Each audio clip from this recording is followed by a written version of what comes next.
Então nós ficamos aqui, dando continuidade ao estudo das parábolas. Hoje será a parábola das 10 minas, mas antes, a Kelly aqui me trouxe uma lembrança com relação à lista de presença. Então ela já está correndo, está desse lado aqui. Lembrando que se o seu nome não estiver na lista, você coloca o seu nome na lista. Mas lembrando também que temos 3 listas ali. 3 listas: casais, templo e institutas. Então procure o seu nome antes de uma dessas listas. Se o seu nome não estiver nessa lista, você já coloca o nome direcionado na direção daquilo que você deseja para o ano 2026. Qual será a classe sobre a qual você estará estudando a palavra do Senhor, ok? A parábola das 10 minas, Lucas capítulo 19, versículos 11 a 27. Já te adianto que nós vamos estudar essa parábola em 2 momentos. Neste domingo a primeira parte, no próximo domingo a segunda parte da parábola, ok? Então, para que a gente possa realmente aprofundar qual é o ensino de Jesus para nós aqui. Lucas capítulo 19, versículos 11 a 27, diz assim, ouvindo eles estas coisas, Jesus contou uma parábola, visto estar perto de Jerusalém, e lhes parecer que o reino de Deus havia de manifestar-se imediatamente. Por isso Jesus disse: certo homem nobre partiu para uma terra distante, a fim de tomar posse de um reino e voltar.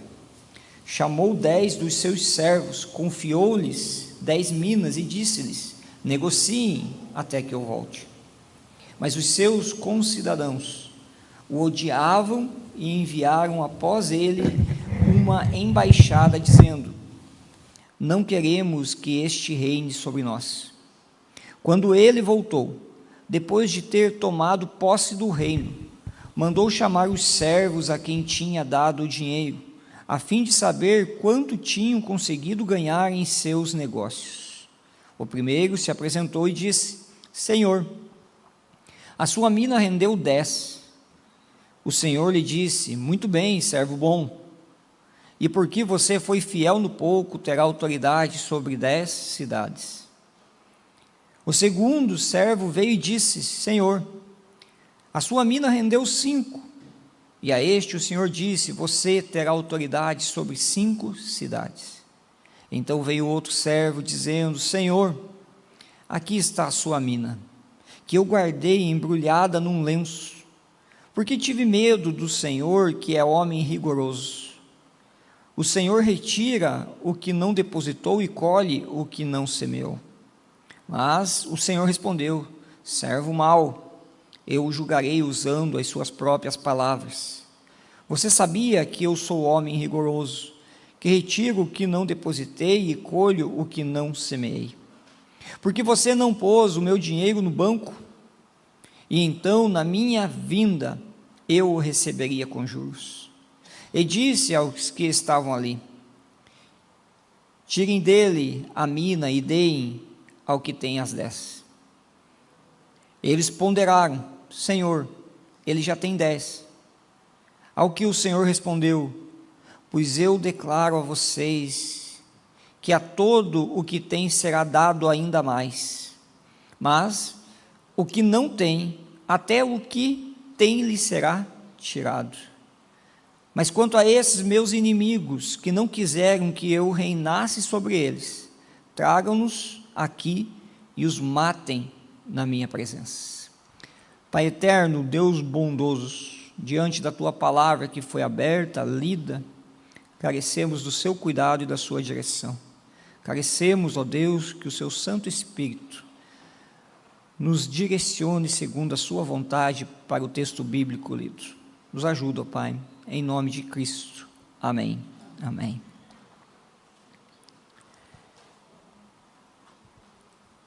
Você já ficou boquiaberto, de cara ao passado, ao perceber que algo que você tinha certeza que seria de um jeito, mas quando chegou a hora, aquilo que você esperava, imaginava ou aguardava, não aconteceu?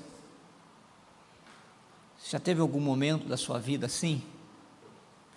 Quando você gera uma certa expectativa sobre algo, ou que alguém te fala muito sobre, por exemplo, um lugar, um restaurante, e você vai alimentando aquela expectativa, e quando você chega no local, não era bem assim. Ano passado, nós recebemos uma oferta de um local para retiro, né, presbítero Paulo? Muito lindas fotos, um vídeo institucional, top. E lá fomos nós, 70 quilômetros, né, presbítero? Debaixo de chuva. Mas quando chegamos lá, meus irmãos, não era nada daquilo que nós esperávamos. O local ele não estava dentro de uma manutenção legal. Eu até imaginei alguns de vocês até acessando um daqueles apartamentos e alguns correndo atrás do presbítero Paulo. Tá? Mas então melhor não firmar o lugar, e assim foi da vontade de Deus, nós não contratamos o local. Mas é assim, não é assim mesmo? Quando nós geramos uma expectativa sobre algo, olhamos para o futuro, pensamos, vai ser assim, e alimentamos isso, outros alimentam isso também no nosso coração, na nossa mente, mas quando chega um momento, de repente as coisas não acontecem como como você, gostaríamos que acontecesse. Boquiaberto, de cara, passado, são essas expressões, essas gírias, de algo que realmente nos surpreende, de algo que realmente nos deixa até meio assustados, porque pensávamos que tal pessoa tomaria certa decisão com relação àquele assunto, mas chega na hora que aquela pessoa toma outra decisão. Pensávamos que algo que adquirimos de repente por meio da internet, bonito tal, mas quando chega a expectativa é destruída. Não é assim? Nós geramos muitas expectativas, criamos expectativas sobre muitas coisas, mas de repente, naquele momento no qual aquilo se mostra, se realiza, se revela, nos causa até um choque, ficamos meio que sem reação. Pois bem, a parábola a qual nós acabamos de ler, ela vai nos falar exatamente sobre um contexto aonde muitos, ou quase na sua totalidade, ficou em choque. Uma expectativa que era alimentada, mas quando chegou o momento, não era bem o que eles esperavam. Não era bem o que eles imaginavam. Não era bem o que eles conversavam nas suas casas, ao andarem pela cidade, ao visualizarem o futuro. Não era isso.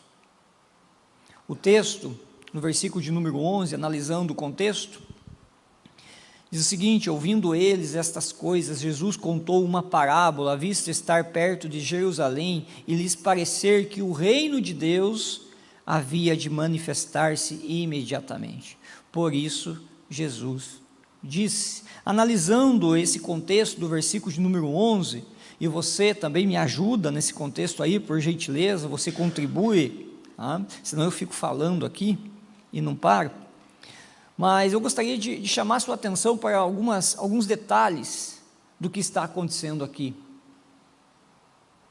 Porque o evangelista Lucas, ele faz questão de trazer alguns detalhes antes da parábola de Jesus, antes da fala de Jesus.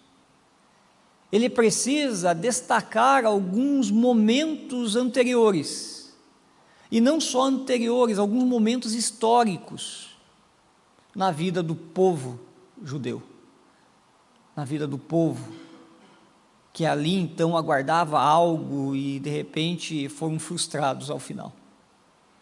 Então gostaria de chamar a sua atenção ouvindo o quê? Do versículo 1 ao versículo 10 temos um encontro de Zaqueu com Jesus, e é interessante esse encontro de Zaqueu com Jesus, porque esse encontro, ele quebra, ele reverte as ideias humanas, porque Jesus convida, ou melhor, Jesus se convida para um jantar na casa de um pecador, de um publicano. Então está acontecendo tudo isso antes da parábola das 10 minas, e o versículo de número 10 termina com uma declaração de Jesus extraordinária, mas ao mesmo tempo também um choque, porque ele vai dizer assim: porque o Filho do Homem veio buscar e salvar o perdido. E quem estava ouvindo isso? Eles, a multidão, os religiosos e os discípulos. Ali na casa de Zaqueu, ali ao redor da casa de Zaqueu, estavam aqueles que pertenciam à multidão, estavam aqueles que eram os religiosos da época, os fariseus, os escribas, mas ali também estavam os discípulos de Jesus, aqueles os quais o Senhor Jesus mesmo escolheu a dedo, chamou para caminhar com ele. Então Jesus dá essa declaração em meio a essas três direções de pessoas: multidão, religiosos e discípulos. Mas o texto também continua nos informando algo muito importante para essa parábola, que é o local aonde está acontecendo isso. O local é Jericó, mas o texto vai nos dizer o seguinte, que Jesus está perto de onde? De Jerusalém, da cidade santa, do polo religioso. Então esses homens, ou melhor, esses três grupos, multidão, religiosos e discípulos, eles têm em mente, e por isso que o texto vai dizer, e lhes parecer, eles tinham em mente, eles tinham a ideia, e algo extremamente formado, convictos, que diante de tudo que estava acontecendo, dos movimentos de Jesus nas regiões, havia chegado o quê? O reino de Deus. Que o reino de Deus ia se manifestar de forma imediata, naquele lugar em Jerusalém. E esses três grupos de pessoas, multidão, religiosos e discípulos, estão convictos, certos, de que isso iria acontecer. E é nesse contexto que Jesus então entra com a parábola. A mente desses homens, dessas mulheres que fazem parte desses grupos, chegou a hora da restauração. Chegou o momento agora no qual realmente o Senhor exaltará o seu povo novamente. Queridos, a pergunta é: o que levou o povo a acreditar que o tempo da restauração finalmente havia chegado? A pergunta para o texto, a pergunta central para esse contexto é exatamente essa. O que levou o povo, a esses três grupos, a acreditar que o tempo da restauração havia chegado? É exatamente a questão voltada a Jerusalém. E eu gostaria de chamar a sua atenção para três expectativas desse contexto, com o olhar desses grupos a Jerusalém. Sim, com base em Jesus, com base nos acontecimentos que com base nos acontecimentos que estão acontecendo com Jesus, Jesus exercendo o seu poder, Jesus fazendo milagres, Jesus confrontando religiosidade, Jesus trazendo bons ensinos, Jesus moldando o padrão de vida do povo. Mas a grande questão é: Jesus está próximo de Jerusalém. E por isso, então, queridos, 3 expectativas. Primeiro, a expectativa religiosa desses 3 grupos. Jerusalém era o coração espiritual de Israel. É a terra santa. Ali estava o templo, ali aconteciam os sacrifícios, ali se tinha na memória, no coração, que ali estava a presença de Deus. Isso é tão verdade que pelo menos uma vez ao ano, para o cumprimento dessa questão religiosa judaica, o judeu precisaria pelo menos estar uma vez em Jerusalém. Ao menos uma vez. Se ele não fosse uma vez a Jerusalém, era quase que não considerado um judeu. Ele precisava, ali é o centro religioso. Portanto, quando Jesus se aproxima da cidade, é um sinal. Um sinal de que a estrutura religiosa novamente está se formando. É um sinal de que a estrutura novamente religiosa do passado, da exaltação do templo, da exaltação de um povo que serve um Deus único, será exaltada agora em meio a um povo pagão. Essa era a expectativa religiosa. Na mente deles, o Messias só poderia se manifestar em Jerusalém. Então essa era a primeira expectativa desses 3 grupos. A segunda expectativa, queridos, é a expectativa política, e quem sabe a mais forte de todas. E não é uma questão só quem sabe, sim, era a mais forte. Era naquilo que o povo judeu colocava sua esperança, que o Messias iria restabelecer a política de Judá, aonde o povo de Israel novamente teria o domínio, haveria a restauração, a soberania desse povo. Eles estavam debaixo dos cuidados políticos de Roma e sofriam muitas penalidades para viver daquela forma naquele local. Eles esperavam que o Messias viesse, governasse, desenvolvesse agora um governo segundo os padrões de Deus, e que sobre o trono estivesse a autonomia nacional.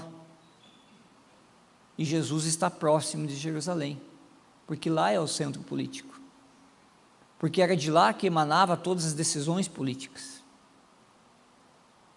porque é de lá que o povo também sofria as penalidades diante de um governo pagão. Então a expectativa política era gigante, enorme. E a terceira expectativa desse povo era a expectativa messiânica. Jesus está desenvolvendo o seu ministério, Jesus está cumprindo as promessas do Antigo Testamento, as profecias do Antigo Testamento. O povo está percebendo os movimentos de Deus na vida de Jesus. Qual que é então a certeza, ou melhor, qual é então o olhar dessas pessoas para Jesus? Esse é o Messias. Esse é o Messias. Esse é o Messias prometido. Esse vem da raiz de Davi. E Jesus ainda está o quê? Cumprindo todas as profecias na direção da onde? De Jerusalém. E agora Jesus está perto de Jerusalém. Então imaginem, queridos irmãos e irmãs, imaginem um povo que está sofrendo uma opressão, mesmo que seja uma opressão velada, não tão velada assim, muito aberta até, mas uma opressão que eu diria assim, com algum tipo de liberdade.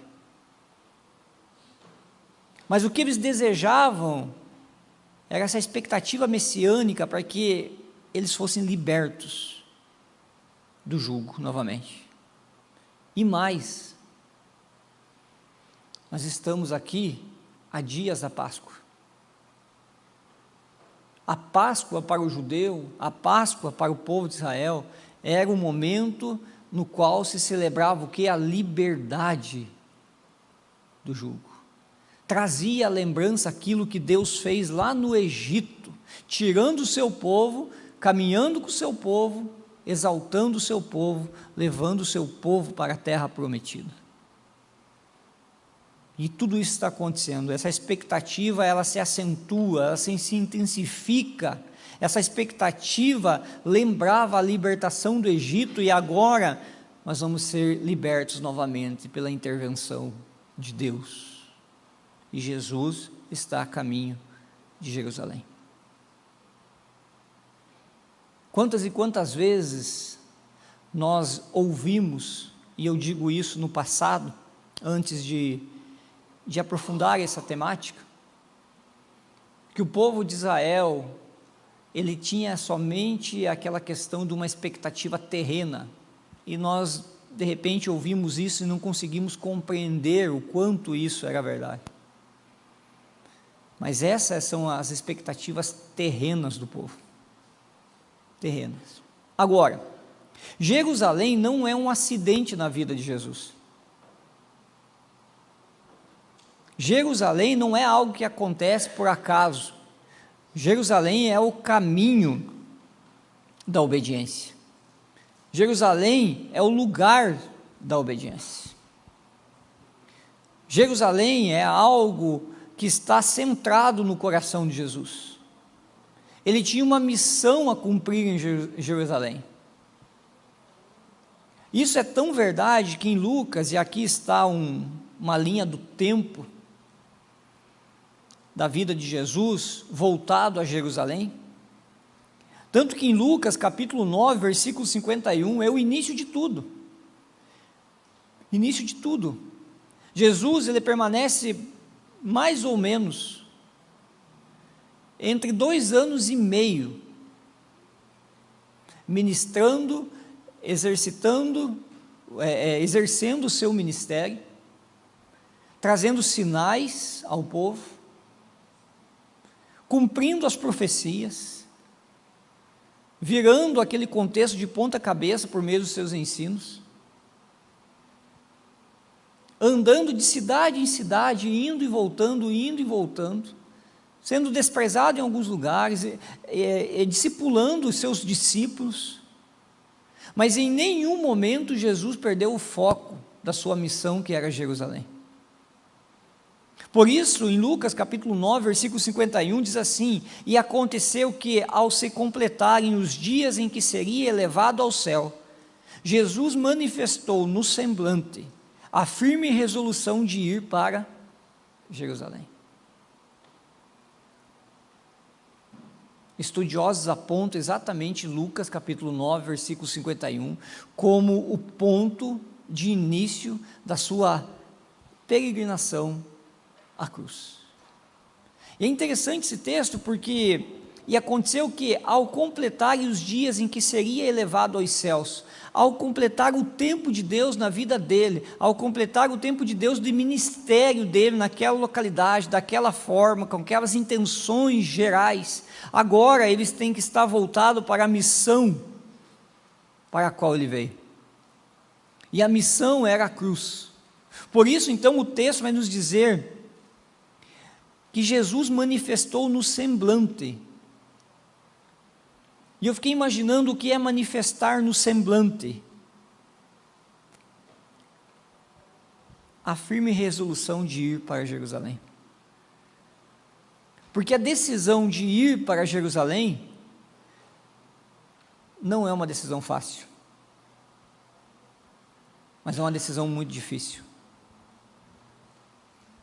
Então aqui nós já podemos imaginar o impacto da missão de Cristo na vida de Cristo. Os impactos os quais ele já sabia, os quais ele já conhecia, que ele iria passar na cruz. Então o semblante de Jesus já modificou. já mudou, já se alterou. E eu fico imaginando que tipo de semblante é esse. Qual é o semblante, como que nós ficamos com o nosso semblante quando tomamos uma decisão de ir a algum lugar que não nos faz bem? Você sai alegre? Sai cantando? Não, né? Provavelmente seus olhos já entristecem, o seu rosto já sofre o impacto daquilo que você já começa a imaginar que você vai passar. Não é assim? Diante de uma dificuldade, que você agora vai acessar essa dificuldade, que tem que lidar com essa dificuldade, o seu semblante muda. Quando você, com mais idade, mais experiente, precisa sair do seu lar para conversar com o seu filho, com a sua nora, você sai alegre, diante de uma dificuldade deles? Você, de repente, que tem o seu filho morando, estudando em outro lugar, e de repente toma conhecimento de algo que aconteceu de forma equivocada, errada, que não te agradou, você sai do seu local e como que você vai até ele? Vocês estão me entendendo? O nosso semblante muda. Agora imagina o de Jesus. Imagina o de Jesus agora caminhando em direção a Jerusalém, à cruz. Que semblante era esse? Era o semblante já do peso da cruz, era o semblante já do peso do pecado sobre ele, dos nossos pecados. E aqui, queridos, nós vamos encontrar todo o circuito de Jesus. E é interessante que Lucas, ele faz essas marcações no texto. Lucas 13, 22, ensinando e caminhando para Jerusalém. Lucas 17, 11, de caminho para Jerusalém, Jesus passava pelo meio de Samaria e da Galiléia. Lucas 18, 31, eis que subimos para Jerusalém, onde se cumprirá tudo o que está escrito por meio dos profetas a respeito do Filho do Homem. Jesus no caminho, mas antes também, mas Jesus aqui no caminho, ele já vai informando os seus discípulos o que ia acontecer em Jerusalém. Lucas 19, versículo 11, que é o nosso texto, visto estar perto de Jerusalém. Lucas 19, 28, depois dessa parábola, e depois de dizer isso, depois de contar a parábola das 10 minas, Jesus prosseguia a sua viagem para Jerusalém. Lucas 19, versículo 41, quando Jesus ia chegando a Jerusalém, vendo a cidade, chorou por ela. E depois daqui, é todo aquele processo de exaltação, mas também de humilhação. Para Jesus, novamente eu repito, não é um acidente ir para Jerusalém, é o caminho da obediência, é o lugar da obediência. Agora, outra pergunta que nós precisamos fazer para o texto, ou melhor, nós precisamos analisar no texto, são as visões sobre restauração, porque o versículo de número 11 exatamente diz essa questão da expectativa, e por mais que nós já tenhamos passado aqui pelas expectativas, que são expectativa religiosa, política e messiânica, nós precisamos também olhar para a expectativa de Jesus em estar em Jerusalém. A expectativa da multidão, eles compartilhavam uma mesma expectativa, aquela expectativa básica. Eles tinham a ideia de restauração, aquilo que significava para eles uma mudança da situação externa da sua vida, externa, melhoria externa, melhoria das condições do povo, sustentabilidade à questão religiosa, lugares grandes para aqueles que estão próximos de Jesus, tanto a multidão, os religiosos discípulos estão com um olhar tão somente na questão externa, na restauração política. O olhar deles é extremamente fixado naquilo que eles podem se beneficiar externamente. Externamente. Queridos, mas qual é a expectativa de Jesus com relação a estar em Jerusalém? Para ele, restaurar não era tomar um trono, mas salvar quem? Pessoas. Não era dominar nações, mas reconciliar pecadores com Deus. E aqui não é uma questão que essas duas realidades elas se chocam, e ao se chocar, elas se misturam. Não, a realidade é que um está indo para um caminho e o outro está indo para outro caminho. Não tem como associar, não tem como tentar adequar as duas, não tem. A realidade aqui é outra, totalmente diferente a expectativa. A expectativa do povo é essa, restauração externa. A expectativa de Jesus em estar em Jerusalém é o cumprimento da missão, que resultará no quê? Numa mudança interna, numa mudança de coração, numa mudança de libertação. E aqui eu gostaria de aprofundar isso com vocês, porque olha só como isso é interessante. O versículo de número 11, ele nos traz muitas informações históricas, mas também nos remete a outros textos bíblicos, para que venhamos a entender essa intenção, essa expectativa, essa visão que a multidão, que os religiosos e os discípulos tinham. Por isso eu trago 3 textos, um de cada grupo, mas tem muitos outros textos, tá bom? Tem muitos outros, mas eu trago apenas 3, para que a gente possa entender como eles estavam olhando para os movimentos de Jesus. João capítulo 6, versículo 15, a multidão. Jesus ficou sabendo que estavam para vir com a intenção de fazê-lo rei à força. Então ele se retirou outra vez sozinho para o monte. O povo começa a perceber o poder de Jesus. O povo começa a perceber os ensinos de Jesus. O povo começa a perceber que Jesus está confrontando a religiosidade do tempo. O povo quer o quê? Quer um rei novamente. Quer um rei novamente. A intenção do povo é um rei humano, que mudasse toda a situação, que levasse a nação Israel para um outro caminho. Mas olha só agora os religiosos.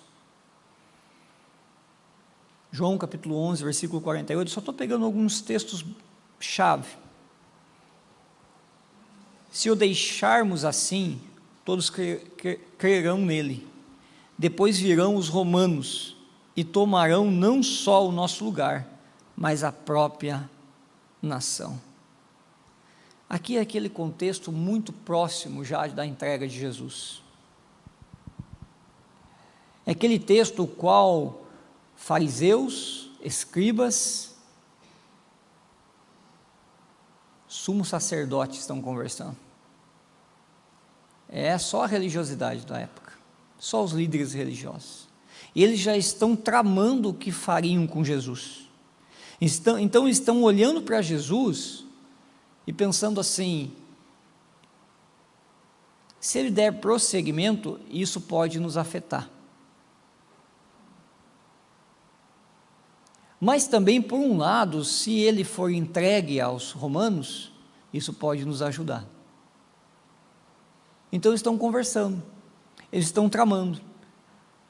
Qual é a ideia deles? Eles estão com medo de que Jesus desestabilizasse a religiosidade.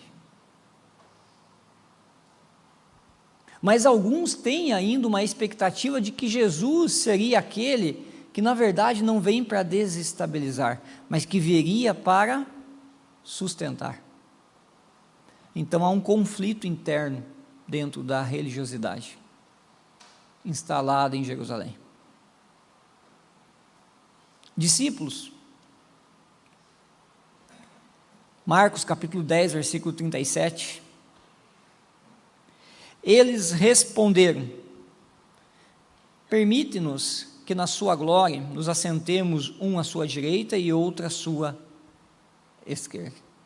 Jesus a caminho de Jerusalém, Jesus falando que passaria pela cruz, Jesus anunciando que teria que sofrer, que o Filho do Homem teria que sofrer, passar pela cruz, ser humilhado, mas que ressuscitaria ao terceiro dia. Jesus havia falado isso por 2 vezes. E ainda os irmãos Tiago e João, isso? Me ajudem, irmãos? Acertei, né? Tiago e João estão discutindo quem vai sentar à esquerda e quem vai sentar à direita. Questões terrenas, de autoridade. Jesus, quando fala que precisaria passar pela cruz, que deveria ser entregue à mão dos religiosos, o que Pedro faz? Não, o Senhor não vai não.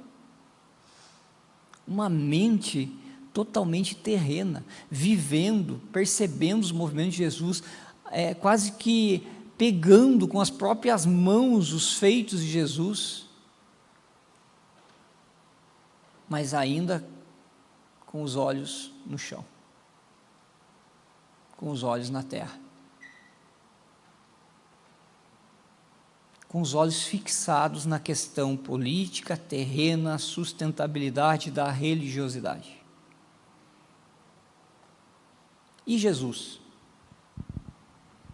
Lucas capítulo 18, versículo 31 e 34, chamando os 12 para um lado, Jesus lhe disse: eis que subimos para Jerusalém, onde se cumprirá tudo o que está escrito por meio dos profetas a respeito do Filho do Homem. Olha só que interessante.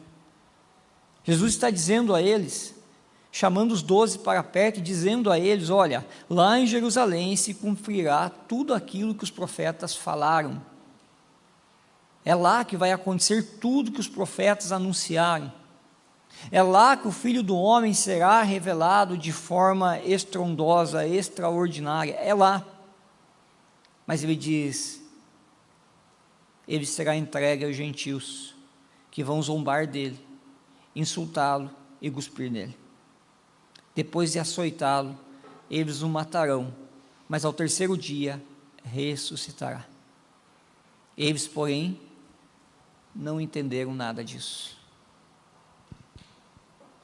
Jesus está falando, Jesus está ensinando, mas ainda os discípulos estão com os seus olhos fechados para a realidade da cruz, para a realidade da transformação interna. Marcos capítulo 10, versículo 45, pois o próprio Filho do Homem não veio para ser servido, mas para servir e dar a sua vida em resgate por muitos. Declarações que o Senhor Jesus estava realizando durante a sua caminhada com os seus discípulos. Mas eles ainda estavam com um olhar, estavam com expectativas contrárias. Qual é a frase mais chocante daqueles dos 2 discípulos que estavam a caminho de Emaús? Qual é a frustração do coração deles?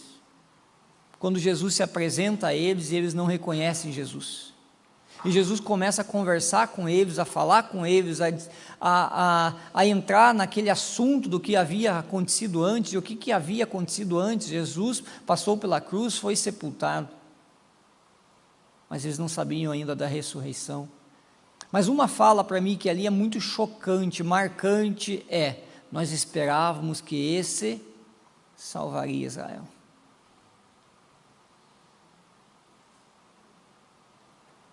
E percebam, mesmo após o aparecimento de Jesus, 40 dias após a sua ressurreição, em Atos capítulo 1, versículo 6, alguns ainda vão perguntar para ele: agora chegou a hora que o Senhor vai restaurar Israel? Que expectativas humanas, expectativas terrenas, diante do Deus Todo-Poderoso que invade a história, que invade a terra, que ensina, que caminha, que transforma, que se entrega, que com poder se ressuscita. Ainda os olhares desses homens, dessa multidão, dos religiosos, dos discípulos naquele momento, ainda é terreno. Ainda é terreno. É lógico, eu conversava com o meu cunhado sobre isso. Aliás, isso foi uma expectativa que eu gerei, e não foi boa depois. Minha cunhada falou tanto do meu cunhado, quando ele chegou lá eu vi só isso. Só isso, não, mas tudo bem, tá? Mas eu conversava com o meu cunhado e debatia isso com ele. Os discípulos precisaram ainda de mais um tempo após os 40 dias com Jesus para entender a totalidade daquilo que Jesus fez em Jerusalém. Não foi algo instantâneo. Eles precisaram ainda serem cuidados no coração, entenderem as suas motivações, buscarem na memória as palavras de Jesus, porque ainda não tinha nada escrito. Então, eles passaram por um processo de transformação. Após também a ressurreição, a vivência dos 40 dias ali, a descida do Espírito Santo. Por isso que isso é de Deus mesmo. O entendimento do que Jesus fez em Jerusalém é entendimento da graça sobre as nossas vidas, que é algo que somente a ação do Espírito Santo pode gerar em nós. Nós podemos ler, nós podemos acompanhar, nós podemos formar teses profundas, mas enquanto o Espírito Santo não agir, não passa de conhecimento, e sem contar ainda as expectativas erradas que formamos. Qual foi a intenção, o objetivo de Jesus ao contar a parábola das 10 minas diante de todo esse contexto? Foi corrigir a expectativa equivocada de que o reino de Deus seria político, imediato e visível, e ensinar que o reino é espiritual, avança a partir da fidelidade dos seus servos e se manifestará plenamente só depois da volta de Cristo. A parábola das 10 minas tem esse objetivo: corrigir a expectativa equivocada do reino de Deus, nos chamar a gerarmos uma expectativa correta sobre o reino de Deus, uma expectativa espiritual, uma expectativa de um viver fiel diante do Senhor, e uma expectativa sobre a volta de Cristo. Hernandes Dias Lopes vai dizer o seguinte: para corrigir o conceito equivocado acerca da natureza do seu reino, pois até mesmo seus discípulos pensavam num reino terreno e político, Jesus conta a parábola das 10 minas. Comentário da nossa editora, um dos principais comentários: Jesus prosseguiu contando uma parábola. Ele fez isso com o fim de corrigir certas ideias danosas que já se difundiam, especialmente a noção de que agora o reino de Deus estava para aparecer de repente, o reino de esplendor externo, terreno e judaico. A parábola das 10 minas tem esse objetivo, de corrigir as nossas ideias danosas sobre o reino de Deus. Finalizando, semana que vem nós vamos entrar na parábola. Quais são os perigos das expectativas desalinhadas da vontade de Deus? São 3, tem muitas, mas eu acho que essas 3 já nos ajudam a refletir. Primeiro, a frustração, não é mesmo? É o que nós encontramos na multidão, nos próprios discípulos por um determinado tempo, e nos religiosos. Frustração. Quando esperamos de Deus algo que Ele não prometeu, a decepção é inevitável. Espere algo de Deus que não está alinhado com a sua palavra, é esperar nada, é receber nada, e ao final de tudo, ficar frustrado, decepcionado. Isso é inevitável. O coração entristece. Por quê? Porque as nossas expectativas não estão alinhadas com a vontade de Deus. Resistência. Expectativas desalinhadas fazem a pessoa querer um Deus que sirva aos seus planos, não um Senhor que governe a sua vida. É exatamente isso. Nós passamos a resistir a Deus, a lutar por aquilo que nós estamos querendo, por aquilo que nós estamos almejando, ou por uma palavra mais comum, por aquilo que nós estamos sonhando. E fazemos de tudo para alcançar isso. Mas a todo momento que estamos lutando nessa direção, daquilo que está desalinhado com a vontade de Deus, nós estamos lutando contra o próprio Deus.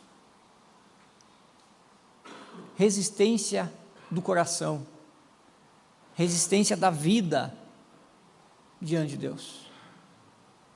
Por fim, perda do foco. Quando a expectativa é errada, o cristão se ocupa com o que Deus não prometeu e deixa de viver o que Deus ordenou. Estou fazendo um curso de pregação. Estou tentando melhorar, irmãos. Tá bom? Estou até enxergando melhor. Aliás, alguns são bonitos.